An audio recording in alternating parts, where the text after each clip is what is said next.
So welcome everyone. Thank you for joining me today. We are going to be talking about understanding the Alberta Health Services supportive living program, designated supportive living program. So whether you might already have some experience in the program or you have no idea what it's all about, today I'm going to give you a little bit of guidance and kind of really an overview of what the entire program is all about, just so that you have the information moving forward to make decisions and to be aware of what these resources are about. So just to give you a little bit of background as to who I am and what my experience is to talk about this, I was a home care case manager registered nurse for close to a decade. So I did work with moving people into the designated supportive living program. I did move into seniors housing. So I've worked in management with non-for-profit seniors housing as well as for-profit seniors housing, and including opening a residence here in Edmonton. And then about 2 years ago, I started Edmonton 55 because I found that after 25 years, families and older adults were still struggling with housing choices and housing decisions. And I really strongly believe that housing sets the tone for our health and our well-being as we age. And if you're not in the right space or environment, it is going to be a detriment to your health. So Edmonton 55 started about 2 years ago. And in that process, I also got my seniors real estate specialist license to practice real estate, because most of my clients have a home or condo to deal with. And this allows me to chat about that and include those options as I chat about it. And then I am part of a caregiver support group called Sandwich 911. So that just gives you a little bit of my background.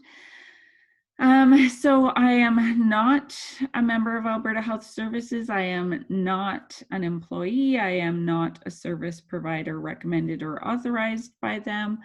So today I am just giving you an outside view into the supportive living program. So today's discussion, we're going to talk about what the designated supportive living program is.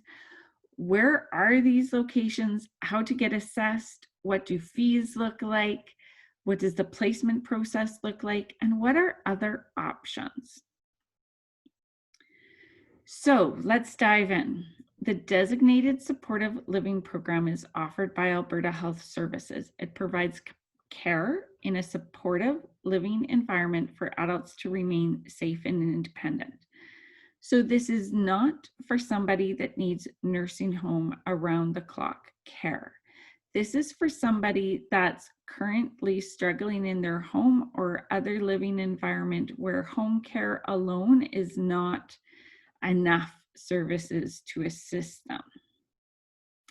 So you can find information. It's a little tricky on their website, but if you go to albertahealthservices.ca, what you're looking for is continuing care services. And once you find that, you're going to look at designated supportive living is what you're looking for.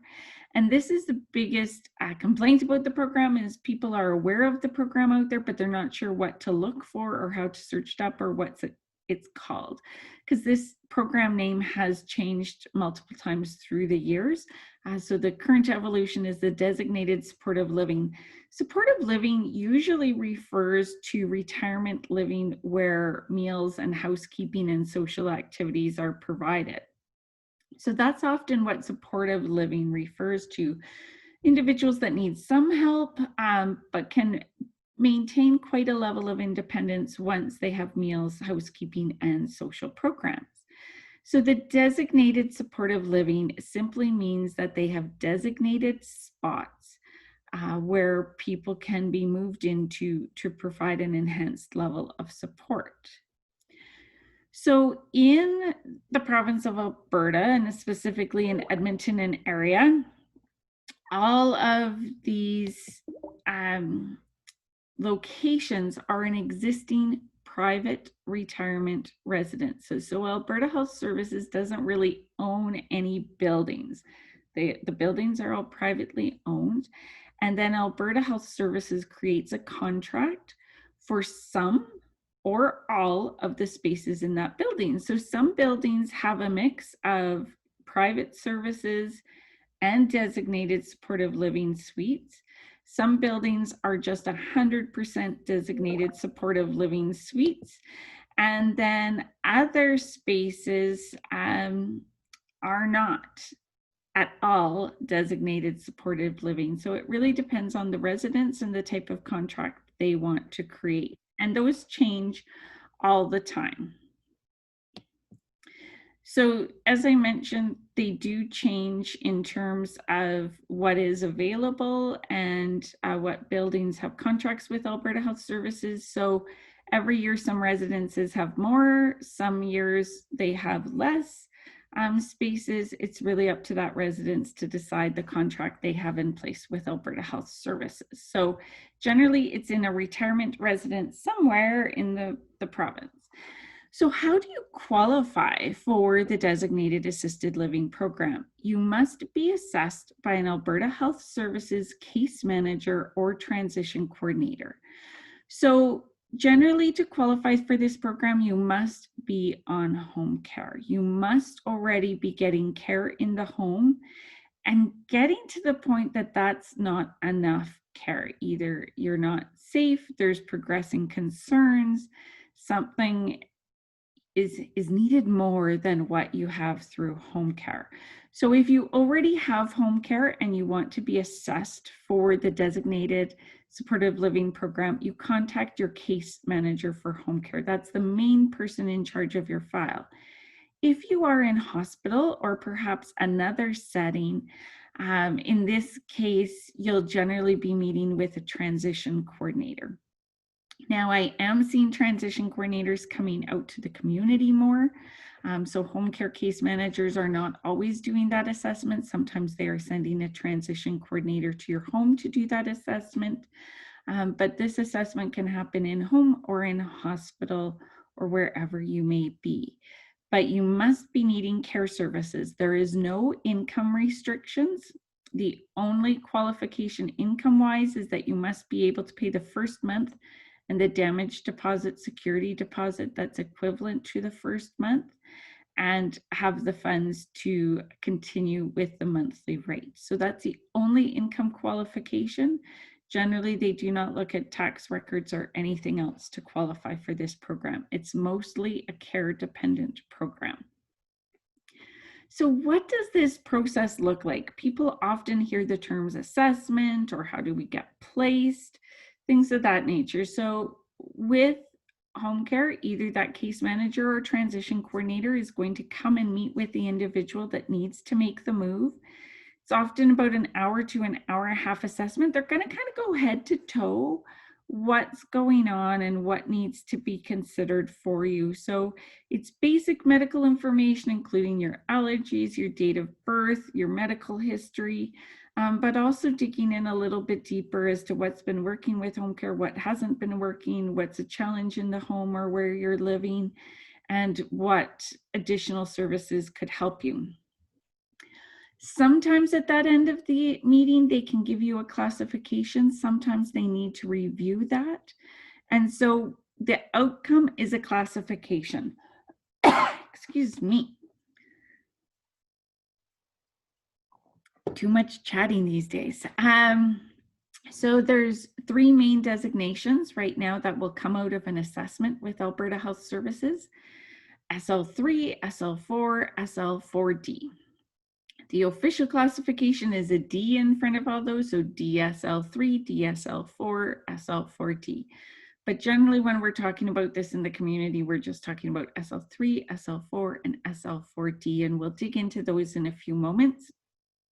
Once you are classified, your case manager or transition coordinator will give you a list of residents that do have suites, that do have rooms that provide that level of service. So you do get a short list to choose from, depending on your classification. And then normally in a standard assessment process, you get to choose 3 of those sites to be your top 3 choices. So we're going to dig into this process a little bit more for you. So DSL3 means that you need more care than traditional home care. So home care traditionally provides up to 3 hours of care in the home. So generally things like medications, getting dressed and undressed, helping with a bath or shower, helping with wound care, things of that nature. So for DSL3 level, any additional care needs must be able to be met by a healthcare aide. You must still be able to move independently or with the assistance of one person. So usually needing some standby assistance if you're high fall risk, and still have the mental and physical ability to use a call system. DSL3 isn't being used a lot these days. If you're DSL3, generally you're staying in the community unless there's some other needs.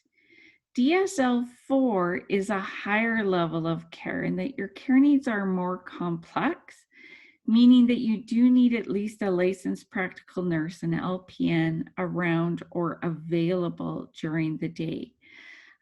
So the types of things that we often see for this is somebody that might have some swallowing difficulties or need some help eating.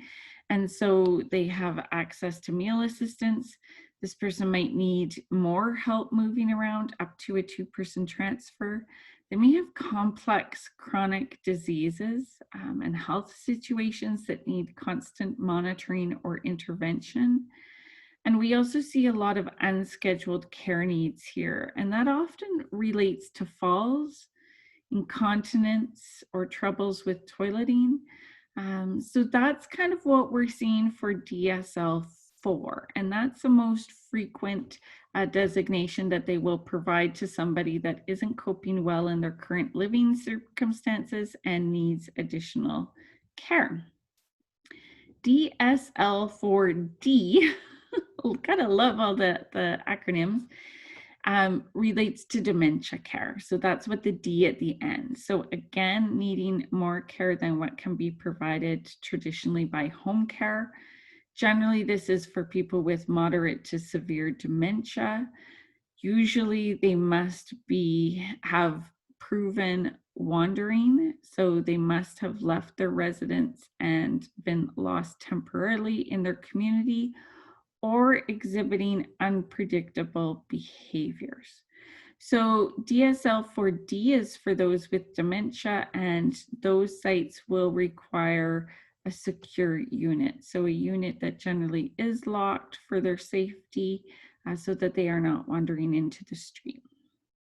So we have SL4D, we have SL4, and we have SL3. So where some people get confused is supportive living program and long-term care.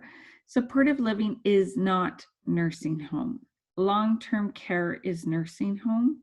So this is for people with complex health needs requiring around-the-clock nursing assistance. So not just healthcare aides, nursing assistance. So generally these individuals are bedbound, a very high fall risk, or have complex health needs that need monitoring. So fees are the same, but there are more included costs with long-term care. Long-term care will pay for medications and laundry and things like that. But I just wanted to point out long-term care because many times families come to me going, my family member needs to be in a nursing home, and what they actually need is to be in supportive living environment. So supportive living is this great in between home not working and nursing home, and it's an in between that allows for more independence and yet still higher level of care and support. So if you are accepted into the designated supportive living program, this is a government subsidized program.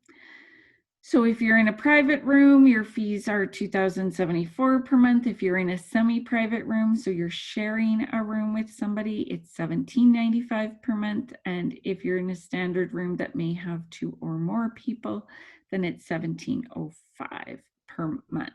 So generally each year these prices go up according to a cost of living index. Right now, these prices are effective until September 30th, 2020. If you are accepted into the designated supportive living program, you do have additional fees that you are responsible for. You still pay for your medication costs, any medical or surgical supplies such as wound care dressings, incontinence products. Generally, your cable phone and internet is not included in your sites.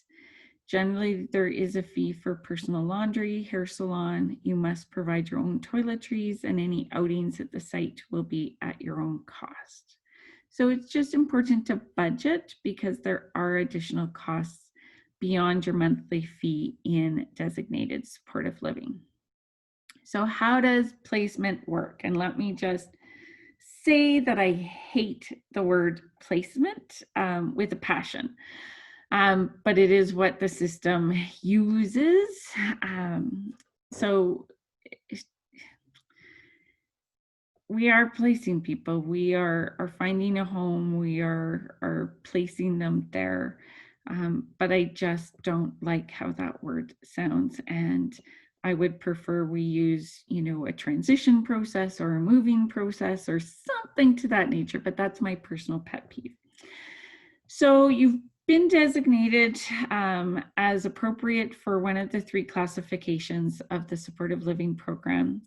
You've been given your list of residences that provide that level of care. You pick your 3 options. So you may pick due to location, close to where you are, close to where family is. You may want to tour or virtually tour the residence to decide you like the aesthetics, or you have other friends or family in that same building. So there's various criteria for picking your 3. There's no magic, these are the top 3 to pick. It really depends on your circumstances. So you pick your top 3 and you give that list to your case manager. And they're usually going to want you to pick your top 3 within about 72 hours or 4 or 5 business days. So it's a quick process. You don't get a lot of time to put your 3 options down. Once you give those to your case manager or transition coordinator, those get entered into a computer that's called BedHub. This is a computer matching system. There is not a person that goes, oh, you're already living at this residence, let's move you into the SL4 at that same residence. There's no human interaction in this process. It's simply a computer matching system that a space has come available and your name has come up because one of your 3 options matches that. It's just a matching system. So a lot of times people understand the system better once they realize this is just computer matching. There is no human interaction in making this match happen. So your name will sit on BedHub until a match is made.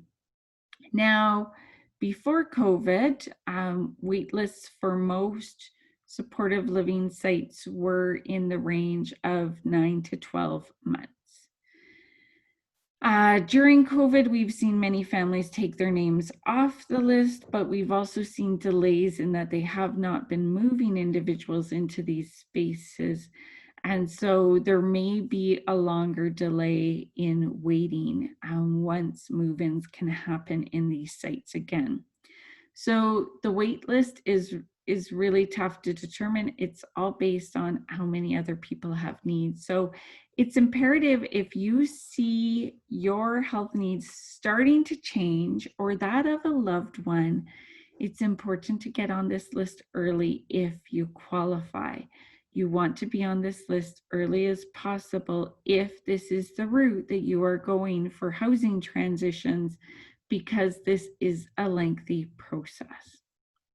So once your name does get matched by BedHub, you'll get a call that there is availability. They will tell you the details of the building and the suite.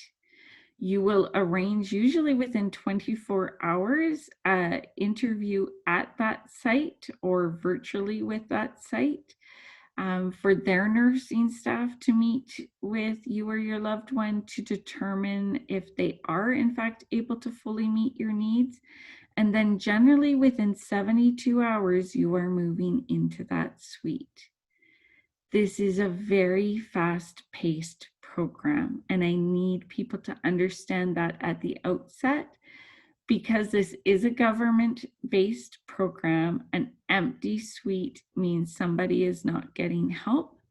So the suites they're moved into really fast.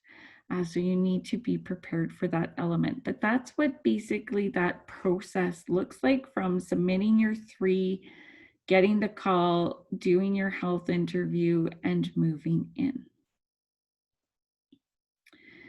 So to make things a little bit more complex for families, there are locations that are considered transfer-only locations. These are locations that are generally highly popular and highly coveted, that many people want into, that have long wait lists. And so the way they curb the wait list is eliminating the wait list. And so what happens is you cannot move directly into a transfer-only site. You must move into another site with Alberta Health Services Supportive Living Program first, and then you can request to be on the transfer list to one of these popular sites. And that transfer may take 6 months to 1 year, depending on, again, the popularity of that site. So it does mean that many people's top choices are transfer only. And so one of your questions you may want to ask, especially if you need to move sooner than later, is if any of your top 3 are a transfer only site, get them off your list and put in others that are not a transfer only site, so that you at least have 3 viable choices you could be matched with. If your 3 have 2 that's a transfer site and 1 that's a direct access site, you really only have 1 site that you can be matched with. So it's important to understand the transfer only sites do change based on wait list and availability. So it's important to keep checking every couple months the status of your top 3 choices. I have seen a family that all 3 choices were transfer only sites, and essentially they were never going to get matched and they didn't know it. And so we quickly got their list edited. We got them into direct access and they got placed fairly quickly from that point. The urgent list. Sometimes, especially if you're in hospital, or especially if there's dire conditions in your home that's putting your health at jeopardy, Alberta Health Services will recommend that you get on the urgent list, or sometimes they will just place an individual on the urgent list. It means that you will take the first available space within the health zone with no choices. So no preference of location, no preference to location in the city or outside of the city, making it possibly hard for a family to come and visit. So I tell families to go on the urgent list cautiously, because you don't know where the next vacant spot will be and what hardship that may provide. If you do get placed somewhere in an urgent list, you do get a fairly high priority to transfer to one of your preferred 3 sites, but that can still take 6 or 9 months depending on your choices. So be aware the urgent list is out there. Often when you are hearing individuals talk about they never had a choice where they moved, chances are they were on the urgent wait list. So when you get that call and you do get admitted into the program, most suites are not furnished. Some do, but most are not. Some require a brand new bed just to ensure that no bed bugs are brought into the residence.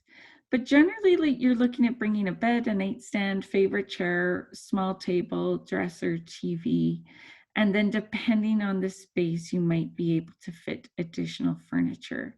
The size of the suites are very diverse throughout the program, and so it's really important to look at suite size if that's an important factor to you when you are deciding which 3 sites to put on your list. Now, I have families all the time, whether they're in hospital or whether they're in the community, go, well, what if I don't want to do the supportive living program? What other options are there when we are near the end of what home care can provide? So, what many people don't realize is that there are private assisted living sites that do provide care services, and depending on the care needs of your loved one, they may be just fine to manage in one of those private assisted living sites. So, generally, the rates are higher. So, you must have the income or savings to manage the higher fees or family contributing, whatever your circumstance. Many of them you can get into within 1 to 4 weeks, depending on availability. So, if you're looking for something to happen more quickly, you might want to look at private assisted living if you need. In Edmonton and area, we are very fortunate that there is some communal living care environments. And so these are basically home-like settings with nursing staff, almost like a group home, that do provide care and can often provide quite a high level of care. And so it's important to explore some of those options. And then again, if home care services are getting limited, then sometimes looking at the self-managed care program through Alberta Health Services, it does mean that you are now an employer to hire your own caregiver for your loved one. But for many, it can provide the type of care and consistency they want. And so it's definitely another option to look at if staying in the home is of highest priority to you and your loved one. There are limitations, so you may have to still supplement with paying for additional private care yourself on top of what you receive from self-managed care, but it's important to explore all the options if you're not quite sure the best program for you. So, thanks to COVID, we have a lot of talk about public and private care in the news media. And what's important to realize is Ontario, especially, has very different regulations than Alberta. So, in Alberta, basically all retirement residences are privately owned and privately operated. But if they have a contract with Alberta Health Services, then they are publicly managed for those spaces. So government managed in those designated supported living spaces. Now, that being said, there is a huge audit protocol for both private and public spaces in Alberta. And so often quarterly, these residents are under high scrutiny. I've been a part of those audit procedures. It is very detailed. It is very thorough. It involves talking to residents. It involves talking to family members. And so a lot of the things you were seeing in the news media don't happen to that extent in Alberta often. So just know that there is good audit procedures in our province. We do better than a lot of the other provinces. So realize when we're talking about private versus public care, the only way to get public care at this level is through the supportive living program. But because those are generally individuals that have high needs, they are high needs units. So something to be aware of when you're looking at these options. So before I open up to questions, I just want to make sure that you know on Edmonton 55, there are a number of resources and information there for you. Lots of articles on aging well, aging in place, as well as making transitions or caring for an aging parent, support for caregivers. And I always on the first page have a link to my upcoming seminars. So there's lots of seminars happening right now, mostly online. We're starting to plan some in-person seminars for the fall. Fingers crossed. I'm looking forward to it.